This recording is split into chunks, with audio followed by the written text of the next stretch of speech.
হরে কৃষ্ণ। সবাইকে কৃষ্ণ প্রীতি শুভেচ্ছা জানাচ্ছি। বাঞ্ছা কল্প তুর্যশ্চ কৃপা সিন্ধুভ্যশ্চ পতিতানাং পাবনেভ্যো বৈষ্ণবেভ্যো নমো নমঃ। নমো গুরবে গৌরচন্দ্রায় রাধিকায় তদালয়ে তদ্ভক্তায় কৃষ্ণায় গোবিন্দায় নমো নমঃ। হরে কৃষ্ণ। তো আজকে আমরা ভগবত গীতার সূত্র শ্রবণ করবো। ভগবত গীতার সূত্র অর্থাৎ পুরো ভগবত গীতাটাকে সূত্র আকারে সেটা ব্যাখ্যা করা হচ্ছে। তো আমরা সাধারণত ভগবত গীতা শ্রবণ করে থাকি। আমরা উপর থেকে আমরা ভগবত গীতাটা দেখি। যখন আমরা ভগবত গীতার গভীরে প্রবেশ করব, তখন আমরা আরো ভগবত গীতাটা আরো সুগভীর আমাদের কাছে সুস্পষ্ট হয়ে উঠবে। তো আমরা দেখবো যে প্রতিটা শ্লোক, যে ভগবত গীতাটা এমন ভাবে তৈরি করা হয়েছে, অর্থাৎ প্রতিটা অর্থাৎ ভগবত গীতাটা হচ্ছে যে প্রত্যেকটা শ্লোকের সাথে শ্লোক সম্পর্ক রয়েছেন, এবং প্রত্যেকটা অধ্যায়ের সাথে আর একটা অধ্যায় সম্পর্কিত রয়েছেন। তো যেরকম ভগবত গীতার যে প্রথম শ্লোক, সেখানে অর্জুন ধৃতরাষ্ট্র প্রশ্ন করেছেন, ধৃতরাষ্ট্রের সন্দেহ হয়েছেন। তো সন্দেহ দিয়ে আমাদের জীবনটা শুরু হয়ে থাকে। তো ধৃতরাষ্ট্র প্রশ্ন করছেন, এই প্রশ্ন দিয়ে আমাদের জীবন শুরু হয় প্রশ্নের মাধ্যমে। যে মানুষ প্রশ্ন করতে পারে না, সে কখনো মানুষ হতে পারে না। মানুষ বলতে প্রকৃতপক্ষে বোঝায় আমাদের মনুষ্যত্ব তখন শুরু হয় যখন আমরা প্রশ্ন করি। তো প্রশ্ন করব কি, যে আমি কে, আমি কোথা থেকে এসেছি, মৃত্যুর পর আমার কি গতি হবে। যখন আমরা জীবন নিয়ে প্রশ্ন করব, মৃত্যুর পর আমার কি হবে, এটা নিয়ে আমরা যখন প্রশ্ন করব, তখনই প্রকৃতপক্ষে সেটা হয়তো তো মনুষ্যত্ব। সেজন্য শুধু মানুষের মতো দেখলে তাকে মানুষ হয় না। যখনই তার ভিতরে মনুষ্যত্ব চেতনা বিকশিত হয়, তখনই সে মনুষ্য রূপে গণ্য করা হয়। সেজন্য শ্রীমদ ভাগবতমে সূত গোস্বামী বলছে যে কামস্য ইন্দ্রিয় প্রীতি লাভ জীবে যথাপথ জীবত তত্ত্ব জিজ্ঞাসা নরত যত ইহ কর্মবি। অর্থাৎ তত্ত্ব জিজ্ঞাসা, অর্থাৎ জীবন জীবন সম্বন্ধে যিনি তত্ত্ব জিজ্ঞাসা করেন, অর্থাৎ ব্রহ্ম জিজ্ঞাসা করেন, আমি কি, আমি কোথা থেকে এসেছি, মৃত্যুর পর আমার কি গতি হবে। তো এই ধরনের যখন আমরা প্রশ্ন করব, যে সাধারণত পশু পাখি কীট পতঙ্গ এরা কখনো প্রশ্ন করতে পারে না, মানুষে প্রশ্ন করতে পারে মৃত্যুর পর আমার কি গতি হবে। তো আমরা যখন এরকম প্রশ্ন করব, তো আমাদের ভিতরে যখন এই ধরনের প্রশ্ন জাগরিত হবে, মৃত্যুর পর আমার কি গতি হবে, তো তো তখনই কি হয়, ওখান থেকে আমাদের মনুষ্যত্ব জীবনটা শুরু হয়। যখন আমরা প্রশ্ন করতে পারি না, সে কখনো সে সে কখনো মনুষ্য রূপে গণ্য করা হয় না। সেজন্য মানুষের মধ্যে দেখলে মানুষ হয় না। আমাদের ভিতরে প্রশ্ন জাগ্রত হতে হবে যে আমাদের মৃত্যুর পর আমাদের কি হবে। তো এই ধরনের আমাদের জীবন সম্বন্ধে আমাদের জিজ্ঞাসা জাগরিত হতে হবে। তখনই সেজন্য সেজন্য আমাদের প্রশ্ন করতে হবে জীবন নিয়ে। সেরকম ধৃতরাষ্ট্র উনি কি করেছেন, ধৃতরাষ্ট্রের ভিতরে সন্দেহ জেগেছেন, এবং সেজন্য ধৃতরাষ্ট্র কি করেছেন, উনি সন্দেহ জেগেছেন এবং সেই প্রশ্ন করতে লাগলেন। এই প্রশ্ন দিয়ে জীবন শুরু হয়। তো ধৃতরাষ্ট্র যেরকম প্রশ্ন করেছেন যে কুরুক্ষেত্রে ধর্মক্ষেত্রে যুদ্ধক্ষেত্রে যে ধর্মক্ষেত্রে কুরুক্ষেত্রে সমবেতা যুযোৎসব মামকা পাণ্ডবশ্চব কিম কুরুবতা সঞ্জয়। এই যে ধর্মক্ষেত্রে যুদ্ধ করার মানুষের সমবেত হয়ে আমার পুত্র এবং তারপর আমার যে পাণ্ডব পুত্ররা তারপর সেখানে গিয়ে কি করলো, তারা কি যুদ্ধ করতে লাগলো, নাকি তারা সেখানে আপোষ মীমাংসা করে ফেললো। এর মাধ্যমে কি হবে, যদি আপোষ মীমাংসা করে ফেলে, তাহলে ধৃতরাষ্ট্রের যে পুত্ররা তাদের যে প্রাপ্য থেকে তারা সেখান থেকে যে ভাগ কমে যাবে। তখনই কি হবে, তো সেজন্য সেজন্য ধৃতরাষ্ট্রের এখানে পিছনে কি রয়েছে, নিজের একটা স্বার্থ সেখানে সিদ্ধি রয়েছে। তো সেজন্য ধৃতরাষ্ট্র প্রশ্ন করতেন, যদি আপোষ মীমাংসা করে ফেলে, তো তখনই কি হবে, তাদের যে প্রাপ্য থেকে তো অনেকটা কমে যাবে। তো সেজন্য ধৃতরাষ্ট্র, এটাই হচ্ছে ধৃতরাষ্ট্র সন্দেহ। তো যেহেতু কুরুক্ষেত্রে সেখানে যে যে যে ধর্মের প্রভাব রয়েছে, যেটা হচ্ছে ধর্মক্ষেত্র, কুরুক্ষেত্রটা ধর্মক্ষেত্র, ধর্মের প্রভাব রয়েছে। সেজন্য ধৃতরাষ্ট্র সেখানে সন্দেহ হলো যে আমার আমার পুত্ররা কি, যেহেতু পাণ্ডবরা ছিল যে ধার্মিক, তো সে সে কোনো তাদের সাথে কি করলো, আপোষ মীমাংসা করে ফেললো কিনা। এটা হচ্ছে যে ধৃতরাষ্ট্রের জানার তাৎপর্য বিষয়। সেজন্য তিনি প্রশ্ন করতে লাগলেন, সেখানে কি তারা কি করলো। তো আমরা দেখবো যে যে প্রকৃতপক্ষে ভগবত গীতা শুরুটা হচ্ছে কি ধর্ম ধর্ম দিয়ে, অর্থাৎ ধর্মক্ষেত্র ধর্ম ধর্ম দিয়ে। প্রথমে হচ্ছে যে তারপর হচ্ছে দেখি যে ভগবত গীতার লাস্ট যে শ্লোকটা, সেখানে বলা হচ্ছে দেখি তত্র যোগেশ্বর কৃষ্ণ তত্র পাত্র ধনুর্ধর তত্র শ্রী বিজয়াবতার ধ্রুব নীতি মতি মম, অর্থাৎ দ তারপর হচ্ছে যে কি লাস্ট ওয়ার্ডটা হচ্ছে যে ম, অর্থাৎ ধর্ম। তো সেটা হচ্ছে যে কি, হচ্ছে যে মতি মম, অর্থাৎ আমার অভিমত। তো কৃষ্ণ বলছে কি আমার অভিমত, অর্থাৎ যে ভগবত কৃষ্ণ যেটা বলে সেটা হচ্ছে যে ধর্ম, যেটা কৃষ্ণ যেটা বলে না সেটা হচ্ছে যে অধর্ম। তো কৃষ্ণ যেটা বলছেন সেটা হচ্ছে যে প্রকৃতপক্ষে ধর্ম। সেজন্য আর একটা হচ্ছে যে কি, কৃষ্ণ যেটা বলছে সেটা হচ্ছে যে ধর্ম, আর একটা হচ্ছে যে মম ধর্ম, অর্থাৎ আমার ধর্ম। হ্যাঁ, যে যে মম ধর্ম অর্থাৎ হচ্ছে যে কি আমার ধর্ম, যদি প্রকৃতপক্ষে আমরা যদি আমাদের ধর্ম জানতে চাই, তো সেটা হচ্ছে যে ভগবত গীতা পড়তে হবে। যেহেতু ভগবানের সাথে আমাদের সাথে একটা নিত্য কানেক্ট রয়েছেন, সম্পর্ক রয়েছেন, আমরা যেহেতু ভগবানের অংশ, সেজন্য আমাদের ধর্ম হচ্ছে যে কৃষ্ণের সেবা করা। তো সেটা শুধু কৃষ্ণের সেবা করা, শুধু সেটা শুধু হিন্দুদের ধর্ম নয়, সেটা হচ্ছে সমগ্র মানব জাতির ধর্ম। হচ্ছে যে যেহেতু সমগ্র মানব জাতি হচ্ছে যে ভগবানের সন্তান, সেজন্য সবার ধর্ম হচ্ছে যে একমাত্র কেবলমাত্র ভগবান সেবা করা। এবং ভগবত গীতা সেটা নিজেও তিনি সে কথা বলছেন যে সর্বজনীষু কুন্তে মূর্তে সম্ভবন্তিতা তাসাদ মহাজনী অহম বীজ পদবিতা। শুধু শুধু মনুষ্যত্ব নয়, এমনকি পশু পাখি কীট পতঙ্গ সবাই হচ্ছে যে ভগবানের সন্তান, সবারই। কিন্তু সবাই ভগবানের সেবা সরাসরি ভাবে প্রত্যক্ষ করতে পারে না। যখন মনুষ্য রূপে জন্মগ্রহণ করে, তখনই সে কি করতে পারেন, ভগবানের সেবায় সংযুক্ত হয়। সেজন্য মনুষ্য মানব জীবনের চরম উদ্দেশ্য হচ্ছে কি করা, কেবলমাত্র ভগবানের শরণাগত হয়ে ভগবানের কৃষ্ণের সেবা করা।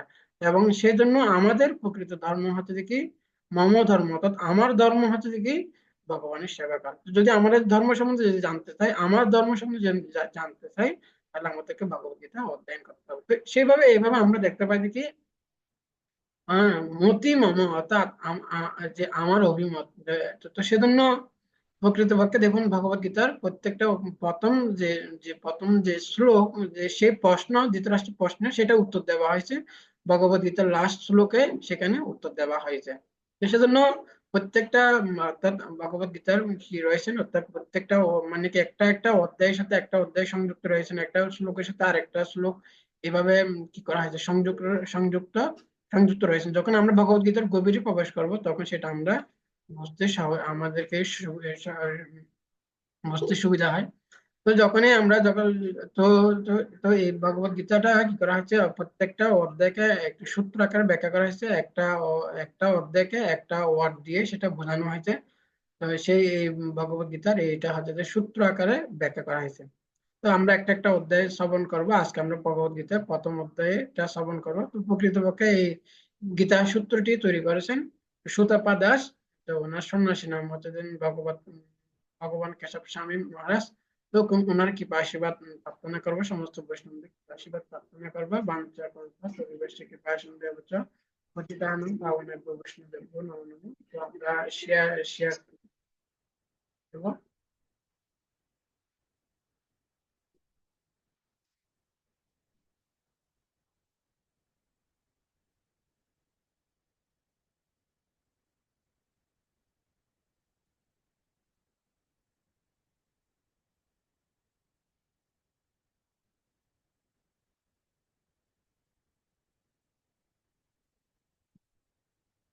তো এখানে আমরা দেখতে পাচ্ছি এখানে যে যে যে প্রথম অধ্যায় সেটা হচ্ছে যে ডাউট। ডাউট মানে হচ্ছে যে সন্দেহ।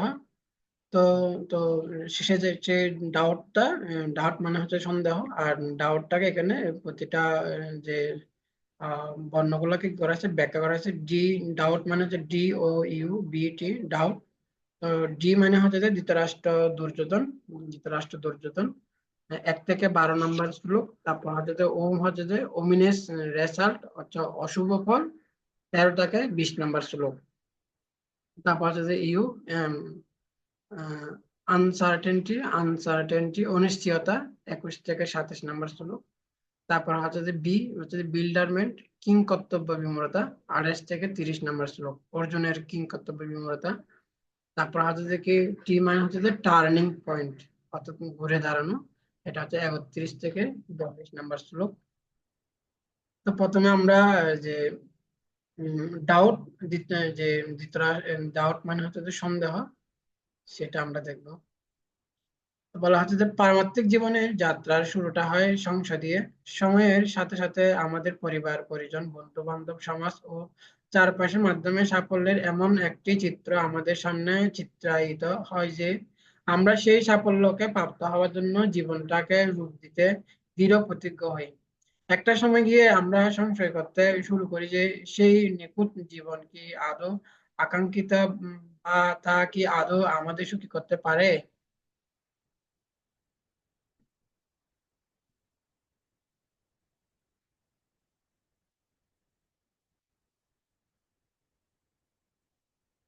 আমরা তখন প্রশ্নাতীত ভাবে অনিশ্চিত সেই জড়জাগতিক পূর্ণতা, উদ্দীপনা ও সাফল্যের মাপকাঠিগুলোকে একের পর এক প্রশ্নবিদ করতে থাকি। আমরা খোঁজ করতে শুরু করি জীবনের কি কোনো সুগভীর উদ্দেশ্য আছে। যদিও শুরুর দিকে এই সংশয় কখনো অনিশ্চয়তা ও দোটানার জন্ম দেয়, তবুও এটি আমাদের পারমার্থিক যাত্রাপথে শুভ সূচনা করে। এটি হচ্ছে সেই সংশয় যা প্রথম অধ্যায়ে সেই পবিত্র আলোক চারিত্রার সূচনায় অর্জুন অভিব্যক্ত করেছিলেন। তো আমরা পড়ছিলাম যে ডাউট, DOUBT, ডাউট, ডাউট মানে হচ্ছে সন্দেহ, ধৃতরাষ্ট্র দুর্যোধন, তারপর হচ্ছে ও মানে হচ্ছে ওমেনিস রেজাল্ট, অশুভ ফল, তারপর হচ্ছে আনটার্নিটি, অনিশ্চয়তা, তারপর বি মানে হচ্ছে বিল্ডারম্যান অর্থাৎ কিংকর্তব্য বিমূঢ়তা, তারপর টি মানে হচ্ছে টার্নিং পয়েন্ট অর্থাৎ ঘুরে দাঁড়ানো। তো প্রথমে ধৃতরাষ্ট্র দুর্যোধন, তো 1 থেকে 12 নম্বর শ্লোক। তো তো ধৃতরাষ্ট্রের হচ্ছে যে সন্দেহ, আর দুর্যোধন হচ্ছে যে কি দুর্যোধনের এটাকে বলা হয় কূটনীতি, দুর্যোধনের কূটনীতি। তো ধৃতরাষ্ট্র যখনই কি করেন, ধৃতরাষ্ট্র যখনই প্রশ্ন করেন সঞ্জয়ের কাছে, তখনই সঞ্জয় কি করেন ধৃতরাষ্ট্রের সে যুদ্ধক্ষেত্রের সম্বন্ধে ব্যাখ্যা করেন। তো সেখানে এই যে দুর্যোধনের যে কি কূটনীতি সেটা সেখানে ব্যাখ্যা করা হয়েছে। বলা হচ্ছে যে কি সে 1 থেকে 12 নম্বর শ্লোক এটা। আপন জ্ঞাতি ভ্রাতাদের রাজ্যে যে কোনো মূল্যে দখল করার নেশায় সাতদণ্ড ও মহাচ্ছন্ন দুটি চরিত্র, এদের কারণে অগণিত সেনা কুরুপাত্তরে যুদ্ধক্ষেত্রে সমবেত হয়েছিল। কুরুক্ষেত্রে যুদ্ধক্ষেত্রে সমবেত হয়েছিল। ধৃতরাষ্ট্র নিজ প্রাসাদে উপবেশন করে যুদ্ধের সর্বশেষ ঘটনাবলী জানতে চান। আর এই সুকৌতুক যুদ্ধের প্রাক্কালে তার পুত্র দুর্যোধন তার সেনাদলকে প্রস্তুত করেছিল। শারীরিকভাবে ধৃতরাষ্ট্র অন্ধ ছিলেন, কিন্তু তিনি তার পুত্র লোভ, হিংসা ও জাগতিক কামনা বাসনায় জর্জরিত হয়ে পারমার্থিকভাবে অন্ধ হয়ে গিয়েছিল। তো প্রকৃতপক্ষে ধৃতরাষ্ট্র উনি জাগতিকভাবে অন্ধ ছিল কিন্তু পারমার্থিকভাবে অন্ধ ছিল, এবং তার পুত্র ছিল যে পারমার্থিকভাবে সম্পূর্ণরূপে অন্ধ। যখন কারো মন আমি আমাকে আমার এই চিন্তায় আচ্ছন্ন হয়ে ব্যক্তি স্বার্থ অর্জন ও ব্যক্তিগত সুখ লাভে তৎপর হয়, তখন দুশ্চিন্তা, হতাশা ও ব্যর্থতা অনিবার্য হয়ে ওঠে। এইরূপ জড় আসক্ত ব্যক্তি তাদের কৃতকর্মের ফল নিশ্চিতভাবে ভোগ করে থাকে। জড়জাগতিক কর্ম সম্পাদন নিয়োজিত ব্যক্তি তার কার্যের কুপাপ সমূহের প্রতি উদাসীন হয়ে পড়ে। তারপর হচ্ছে যে কি 13 থেকে 20 নম্বর, যে সেটা হচ্ছে যে অশুভ ফল। তো কিভাবে বলা হচ্ছে যে কি শিলপ্রপাত ব্যাখ্যা করেছেন যে যেহেতু সেখানে ওই অশুভ ফল বলতে, যেহেতু কুরুক্ষেত্রে যে যে কৌরবদের পক্ষে সবাই সেখানে কি দিয়েছেন, যোগ দিয়েছেন। কর্ণ, তারপর হচ্ছে যে যে কর্ণ, তারপর হচ্ছে যে এই দ্রোণাচার্য, তারপর ভীষ্মদেব, যেহেতু তারা যে অধর্মের পক্ষ অবলম্বন করেছেন সেজন্য সবার মৃত্যু অবধারিত। তো এখানে সে যে যে সবাই যে মৃত্যুবরণ করবেন সেই চিহ্নগুলা এখানে দেখা যাচ্ছে। কিভাবে সেই কৌরবদের তারা সম্পূর্ণ কৌরব পক্ষ সমূলে কি হবে, বিনিষ্ট হবে, সেটা স্পষ্ট হবে, সেটা এখানে ব্যাখ্যা করা হচ্ছে। সেটা স্পষ্ট আমরা বুঝতে পারছি। সেজন্য শিল প্রবাদ বলছে সবাই হচ্ছে এক গোয়ালের গরু। যেহেতু তারা সবাই কি করেছেন, সবাই সে দুর্যোধনের পক্ষ অবলম্বন করেছেন, এবং সমূলে কি হবে, এই কৌরবরা সমূলে তারা মৃত্যুবরণ করবেন, সেটা স্পষ্ট ভাবে দেখা যাচ্ছে। সে অশুভ ফল 13 থেকে 20 নম্বর শ্লোকে ব্যাখ্যা করা হচ্ছে। দুর্যোধনের গভীর স্ফীত অভিব্যক্তি শুরুতে এই সংঘর্ষে অশুভ ফলকে সুচিত্র করে দেন। অসংখ্য অশুভ ইঙ্গিতে পাণ্ডবদের হাতে ওর অবশ্যম্ভাবী পরাজয়কে নির্দেশ করে। যারা পবিত্রতা ও সততার উপর দাঁড়িয়ে আছে, যে কোনো প্রতিবন্ধকতার বিপরীতেও তাদের বিজয় সুনিশ্চিত। মঙ্গল বার্তাবাহী ব্যক্তি কখনো অশুভ শক্তির কাছে পরাজিত হন না। প্রকৃতপক্ষে 13 থেকে 20 নম্বর শ্লোক এখানে যে যে কৌরবদের যে পরাজিত সেটা এখানে ব্যাখ্যা করা হচ্ছে।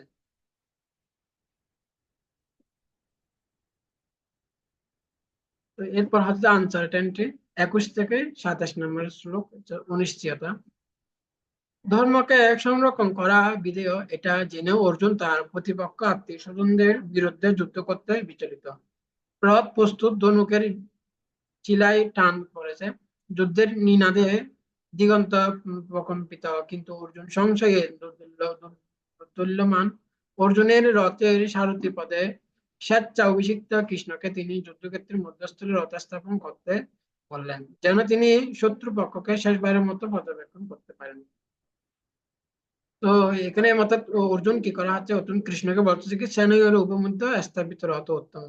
হে কৃষ্ণ, তো যখনই যুদ্ধ যখনই শুরু হবে, শুরুর পাককালে শুরুর পাককালে কি হয়, দিদি যে ভগবানের কৃষ্ণের ইচ্ছা কি হলো, আর যে ভগবান শ্রীকৃষ্ণের ইচ্ছায় কৃষ্ণের ইচ্ছা হচ্ছে ভগবত গীতার জ্ঞান প্রদান করা। সেজন্য কৃষ্ণের ইচ্ছা কি হলো, অর্জুনের ভিতরে একটা আহ সে তার ভিতরে একটা যে মোহ সৃষ্টি অর্থাৎ অর্জুনের ইচ্ছা জাগরিত হলো, যে কারা কারা, যদিও অর্জুন জানতেন কিন্তু কৃষ্ণের ইচ্ছায় যে সে তার ভিতরে জাগরিত হলো যে কারা কারা তার পক্ষে অবলম্বন করেন, তার বিপক্ষে যুদ্ধক্ষেত্রে সেখানে উপস্থিত হয়েছেন, তাদেরকে তিনি একবার দেখতে চাই।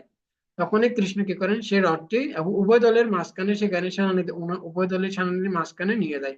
তখন তিনি তার আত্মীয় স্বজন বন্ধু বান্ধব দেখে তখনই অর্জুন কি হয়, শোকাচ্ছন্ন হয়ে ওঠেন, মোহাচ্ছন্ন। অর্জুনের ভিতরে তখন ওই যে মোহ সৃষ্টি হয়েছিলেন, এবং মোহাচ্ছন্ন হয়ে সে সে যুদ্ধ না করার জন্য যুক্তি প্রদর্শন করেন। চূড়ান্ত পরিস্থিতিতে অর্জুন অনুধাবনের জন্য সময় নেন।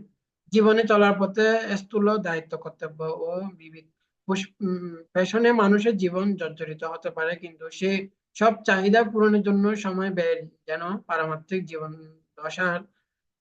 জীবনাদর্শের ক্ষেত্রে ক্ষতিকর না হয়ে যায়। দুর্ভাগ্যবশত আধুনিক কালেও আত্মা অনুসন্ধানের প্রসঙ্গ এলেই মানুষের কাছে আর সময় থাকে না। তারা সময় নেই বলে অজুহাত দেখায়। তারপর হচ্ছে যে বি, হচ্ছে যে 28 থেকে 30। বি, কিং কর্তব্য বিমূঢ়তা অর্থাৎ বিল্ডারমেন্ট, অর্থাৎ যে কিং কর্তব্য বিমূঢ়তা অর্থাৎ কি করবে কি করে এখন। অর্জুন সে আসলে সে অর্জুন তার যে সাধুবাদ আচরণের ফলে অর্জুন বুঝতে পারছেন যে তার কি করা উচিত, তাদেরকে কি অর্জুন তখন যুক্তি প্রদর্শন করছেন যে তাদেরকে যদি হত্যা করলে তখন কি হবে, কৃষ্ণের ওই যে অর্জুনের পাপ হবে। এভাবে উনি কি করলেন, যুক্তি প্রদর্শন করতে লাগলেন কৃষ্ণকে। তো এর ভিতরে একটা নিহিত একটা তত্ত্ব রয়েছে, সেটা হচ্ছে যে কি অর্জুনের একটা অর্জুনের সেখানে সাতটা সেখানে একটা অর্জুনের একটা স্বার্থ রয়ে গেছে। কিন্তু সেটা হচ্ছে যে কি আমরা সবসময় আমরা আমরা হলাম যে কি, তো বদ্ধ জীবাত্মা, তার একটা প্রবণতা রয়েছে কি, তার ইন্দ্র সুখ ভোগের একটা প্রবণতা রয়েছে। সেজন্য বলছে যে ইন্দ্রিয় প্রীতিবাঞ্ছা তারে বলে কাম, কৃষ্ণ ইন্দ্রিয় প্রীতিবাঞ্ছা তারে বলে প্রেম। কিন্তু অর্জুন এটা চিন্তা করতে পারলেন না যে কি, যে কৃষ্ণের ইচ্ছা ইচ্ছা হচ্ছে যে তাদেরকে তাদেরকে বধ করা হচ্ছে যে কৃষ্ণের ইচ্ছা, কিন্তু যে কৃষ্ণের যে যে কৃষ্ণের যে একটা পরম ইচ্ছা রয়েছে, সে অর্জুন সে কথা চিন্তা করতে পারলেন না। কৃষ্ণকে বাদ দিয়ে অর্জুন চিন্তা করলেন যে কিভাবে তার সুখ হতে পারে, তার সুখের চিন্তা করতে লাগলেন। তো যখনই আমরা আমাদের নিজেদের সুখের চিন্তা করবো, ভগবানকে বাদ দিয়ে যখনই আমরা সুখী হওয়ার চেষ্টা করব, তখনই আমাদের এই জড়জগতে নানা রকম দুঃখ কষ্ট ভোগ করতে হবে। সেজন্য আমাদের জীবনের সুখের কারণ হচ্ছে যে ভগবান কৃষ্ণ। যখন আমরা আমাদের কৃষ্ণের সন্তুষ্টি বিধান করার চেষ্টা করব, তখন আমরা আমাদের জীবনকে সুখী করতে পারবো। তো কৃষ্ণের ইচ্ছা হচ্ছে তাদেরকে বধ করা, কিন্তু অর্জুন বলছে যে যে তাদেরকে বধ করলে আমার পাপ হবে। কিন্তু যেহেতু কৃষ্ণ হচ্ছে যে পরম তত্ত্ব, সেজন্য কৃষ্ণের ইচ্ছা যদি তাদেরকে যদি বধ করা হয় তাহলে অর্জুনের কোনো পাপ হবে না। এবং পরবর্তী অধ্যায়ে কৃষ্ণ সেই যুক্তিগুলো কি করেছেন, খণ্ডন করেছেন। যুদ্ধের অনিবার্য পরিণতি হিসেবে যন্ত্রণা ও মৃত্যুকে অবিসম্ভাবী জেনে অর্জুনের চিত্ত সংশয়ের ব্যাকুল হলো। এই অবস্থায় বৃহত্তর পারমার্থিক মঙ্গল দর্শন না করে তার চিত্ত শুধু অনিশ্চয়তা দর্শন করে কম্পিত হলো, এবং তিনি তার পরবর্তী পদক্ষেপ সম্পর্কে কিংকর্তব্যে বিমূঢ় হয়ে পড়লেন। যখন কেউ তার আত্মিক স্থিতি, ভগবানের সাথে সম্বন্ধ, জড়জীবনের মৌলিক উদ্দেশ্য সম্পর্ক অজ্ঞ থাকে, তখন সে জীবনের ঘাত প্রতিঘাতের সামনে বিচলিত ও হতাশ হয়ে পড়ে। তো টি মানে হচ্ছে যে টার্নিং পয়েন্ট, তো ঘুরে দাঁড়ানো। অর্জুন তার যুদ্ধ না করার সিদ্ধান্তের পক্ষে যে সমস্ত যুক্তি বিচার করেন সেগুলি হলো, এক নম্বর হচ্ছে যে অর্থাৎ অর্জুন সেখানে কিছু যুক্তি দেখান কৃষ্ণকে, এই যুদ্ধ না করলে কি লাভ হবে। তো প্রথম যুক্তি দেখান যে এই যে এতগুলো সৈন্যের প্রাণ অকাল কেড়ে নেওয়াটা নির্মম নৃশংস হবে। 2 নম্বর হচ্ছে যে প্রিয় আত্মীয় পরিজনদের হারিয়ে অপ্রতিদ্বন্দ্বী রাজ্য সুখ ভোগ কোনো আনন্দ উৎপাদন করবে না। দ্বিতীয় হচ্ছে যে এইরূপ নির্দয় নিষ্ঠুরভাবে কুকর্ম ফল ভোগ করতে হবে। এবার চতুর্থ হচ্ছে যে কি সব অংশে বিনাশ সংঘটিত হলে পারিবারিক ও সামাজিক কাঠামো ধ্বংস হয়ে যাবে এবং ভবিষ্যৎ প্রজন্ম বিধ্বংস হয়ে যাবে, অর্থাৎ কুলধর্ম নষ্ট হয়ে যাবে, এরকম অর্জুন যুক্তি দেখান। এবং কুল নারীগণ কি হয়ে যাবেন, তারা ব্যভিচারিণী হয়ে যাবেন। তখন তখন সে বংশে কি হবে, যে বর্ণ সংকর সৃষ্টি হবে। এবং সে বর্ণ সংকর সৃষ্টি ফলে কি হবে, এর ফলে যে যে যে যে পিণ্ডদান করতে পারবে না, পিণ্ডদান না করার ফলে কি হবে, এই পিতৃকুল নরকগামী হবে। এভাবে কি করেন অর্জুন যুক্তি প্রদর্শন করেন। সব অংশে বিনাশ সংঘটিত হলে পারিবারিক ও সামাজিক কাঠামো ধ্বংস হয়ে যাবে এবং ভবিষ্যৎ প্রজন্ম বিধ্বংস হয়ে যাবে। বিষাদে জর্জরিত হয়ে অর্জুন অস্ত্র পরিত্যাগ পূর্বক যুদ্ধ না করার জন্য মনস্থির করেছিলেন। তো এইভাবে আমাদের কি করে, আমরা যখন ইন্দ্রসুখকে যখন বাধা হয়ে যাই, তখনই আমরা সেখান থেকে দুঃখ প্রাপ্ত হই। অর্জুন এইভাবে অর্জুনের এইভাবে যখন ইন্দ্রসুখে বাধা প্রাপ্ত হয়, তখন আমরা সুখে জর্জরিত হয়ে যাই, ঠিক যেভাবে অর্জুনের মধ্যে শেখায় সেটা দেখা গেল। তো তখনই কি করলেন অর্জুন, শোকান্বিত হইলেন, সে ধনুধর ত্যাগ করে তিনি রথ উপবেশন করলেন। এবং উক্ত অর্জুন শঙ্খ রথ পস্ত উপাবিশত বিসর্জ সসরম চাপম শোক শক বিঘ্ন মানস। এবং উক্ত অর্জুন শঙ্খ রথ পস্ত উপাবিশত বিসিঞ্জ সসরম চাপম শোক সংবিঘ্ন মানস। অনুবাদ: রণক্ষেত্রে এ কথা বলে অর্জুন তার ধনুবাণ ত্যাগ করে সুখে ভারাক্রান্ত চিত্তে রথের উপর বসে পড়লেন। তো আমরা শুনছি এতক্ষণ যে ডাউট, ডাউট মানে হচ্ছে সন্দেহ। তো চীনাদের একটা প্রবাদ রয়েছে, যে ব্যক্তি একটা প্রশ্ন করেন তিনি 5 মিনিটের জন্য মূর্খ থাকেন, কিন্তু যিনি প্রশ্নই করেন না তিনি তো সারা জীবনে মূর্খ হিসেবে বিরাজ করেন।